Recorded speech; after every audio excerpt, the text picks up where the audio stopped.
Hero Alam কিল গুথা লাত্তি চোদই অনেক খাইছে। আচ্ছা, হিরো আলমের ভিতরে যে মেধা আছে সেই এই মেধা কিন্তু আগ্রহ নায়ক নাই, যে সাইড নায়ক হোক ফল নায়ক হোক, মানে এরকম নায়কের মেধা নাই। আসলে হিরো আলম যা করছে ওর অভিজ্ঞতায় চলাফেরায় অতি অনেক এগিয়ে গেছে। আসলে যে কোনো জিনিস বুঝতে হবে, রাজনীতি করতে হলে মার খাইতে হবে, কিল খাইতে হবে, জনগণ লাত্তি খাইতে হবে।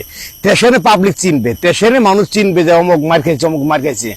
হিরো আলম আরো মার খায় না না, আমি এটা বলছি না, এটা ভুল ধারণা, এই বলছি না। হিরো আলম যেগুলো করছে সেগুলো কিন্তু ওর অভিজ্ঞতায়, সে একটু এগিয়ে গেছে তার অভিজ্ঞতায়। যে রাজনীতি বোঝো না, সে রাজনীতি বোঝো না, সে কোন দুঃখে আমি রাজনীতি যোগ দিব। রাজনীতি করতে হলে সময় দরকার, চেহারা লাগবো, বডিগার্ড লাগবো, লেখাপড়া লাগবো। তো লেখাপড়ার যোগ্যতা নাই, বডিগার্ড নাই, চেহারাও নাই। যে বন্ধু আইসে ওর কপাল, এই বন্ধু লাইনে আছে ওর কপাল, এবার টিকা আছে। আর অন্য নাক দেন রাজনীতি পাগল না, কিন্তু সেই রাজনীতি পাগল। আরে রাজনীতি বুঝো, তুমি বুঝলে কও, বুঝলে রাজনীতি নাম যে কোনো এক সাইড কাজ করো, অথবা রাজনীতি করো, অথবা ছবি করো, অথবা নাটক করো, অথবা আপনার যে কোনো এক সাইড করো, যে কোনো এক সাইড বাইসা নাও। কিন্তু অত বেশি হিরো আলম তুমি জেনে আসো, ভালো থাকো। বেশি বোঝা দরকার নাই, বেশি বলে কিন্তু জনগণের মার কিন্তু একটা কপালে মিস নাই। তোমার বাড়ি বগুড়া, আমি কিন্তু ভয় পাই না, আমার বাড়ি টাঙ্গাইল। কথা বুঝছো?